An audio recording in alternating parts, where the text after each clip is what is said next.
السلام عليكم ورحمة الله وبركاته. معاكم عمرو مدحت ومعادنا النهاردة مع حلقة جديدة من جوه الحكاية. أولا رمضان كريم وسعيد علينا كلنا يا رب إن شاء الله. مصر معروفة بأهراماتها التلاتة رغم إن فيها فوق ال100 هرم، بس في مكان هو ما اتبناش في وقت المصريين القدماء ومعروف باسم هرم مصر الرابع. المؤرخين اختلفوا في وصفه، منهم المقريزي لما قال عنه إن مفيش في بلاد المسلمين معبد بجودة وفن المكان ده، وكمان قال عنه ابن تغري بردي انه من عجائب الدنيا. المكان ده هو مسجد ومدرسة السلطان حسن، ومكانه في ميدان الرميلة اللي قدام القلعة. ده كان اهم ميدان موجود وقتها، اللي دلوقتي اسمه ميدان صلاح الدين. طب يا ترى ايه هي حكاية المسجد والمدرسة ومين هو السلطان حسن اللي اتسمى باسمه المسجد؟ ده اللي هنعرفه في حلقة النهاردة من جوه الحكاية.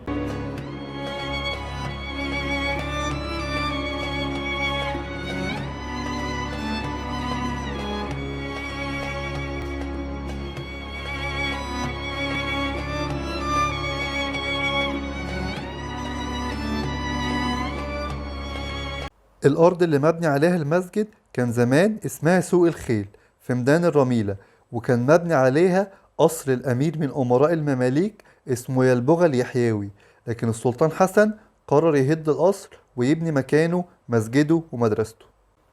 المسجد بيجمع بين الضخامة ودقة وعظمة الإنشاء.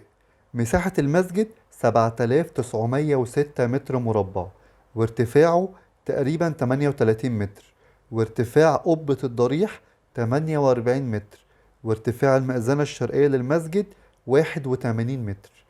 قال عنه المقريزي: فلا يعرف في بلاد الإسلام معبد من معابد المسلمين يحاكي هذا الجامع وقبته التي لم يبنى بديار مصر والشام والعراق والمغرب واليمن مثله.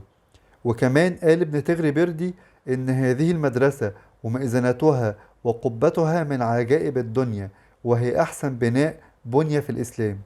السلطان حسن قال عن مسجده: لولا أن يقال أن سلطان مصر عجز عن إتمام بنائه لتركت هذا المسجد لكثرة ما أنفق عليه. واللي خلاه فعلا يقدر يكمل المسجد إن كان الطاعون منتشر في الوقت ده، وتقريبا في 40% من السكان ماتوا، وجزء كبير منهم ما كانش ليه ورثة، فبالتالي كل أملاكهم دخلت لبيت المال، والسلطان قدر بيها يكمل بناء مسجده. الروايات بتقول إن تكلفته وصلت تقريبا ل1,000,000 دينار. طب مين هو أصلا السلطان حسن؟ السلطان حسن هو الناصر حسن بن الناصر محمد بن قلاوون. السلطان حسن وصل للحكم وهو عنده 13 سنة، سنة 748 هجري 1347 ميلادي، سنة 751 هجري 1350 ميلادي. أثبت القضاء أن السلطان حسن بلغ سن الرشد، وأول ما ابتدى يتمكن غدر بالأمراء اللي كانوا بيساعدوه، وده خلى المماليك يتحدوا ضده ويعزلوه من الحكم. لكن مستر إكس ما بينتهيش، بعد 3 سنين بيرجع السلطان حسن للحكم وبيبني لنا تحفته المعمارية اللي لسه بنفتخر بيها لحد النهاردة، وهي دي كل إنجازاته في الحياة. هو فعلا ملوش أي إنجاز في الحياة غير المسجد ده.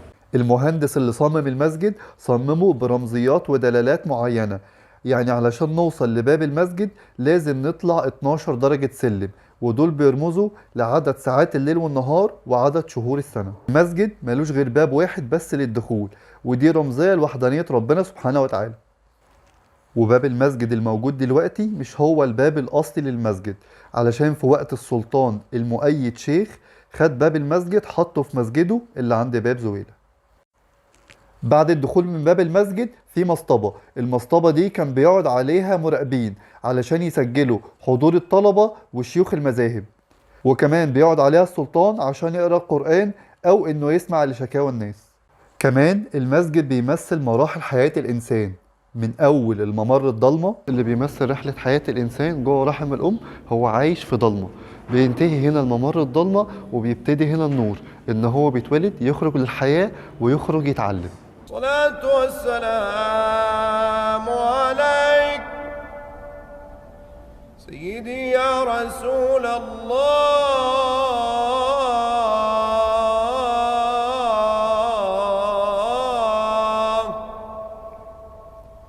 يا خير خلق الله.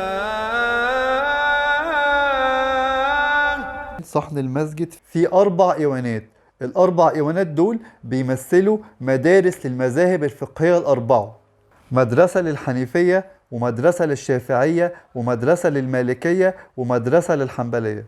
وكمان ده كان دليل على حرية الاختيار. في وسط الصحن في الميضة اللي بيشيلها 8 عواميد. بعد كده في إيوان القبلة اللي بيمثل المدرسة الحنيفية، وفي دكة المبلغ اللي برضو بيشيلها 8 عواميد. ورمزية رقم 8 هنا هم عدد أبواب الجنة وعدد حملة العرش. وهنا عند إيوان القبلة اللي هو إيوان الإمام أبو حنيفة، أكبر إيوان في الإيوانات الأربعة، بتكون نهاية رحلة حياة الإنسان. المفروض إنه خلاص اتعلم وجري وعافر في الحياة، بس المفروض إنه بعد كده بيركز في عبادته للآخرة. دلوقتي بنوصل لآخر حاجة في المسجد وآخر حاجة في رحلة حياة الإنسان، قبة الضريح اللي بنى تحتها السلطان حسن ضريحه، لكن ما اتدفنش فيه لأنه اتقتل ولحد النهاردة ما يعرفوش فين مكانه.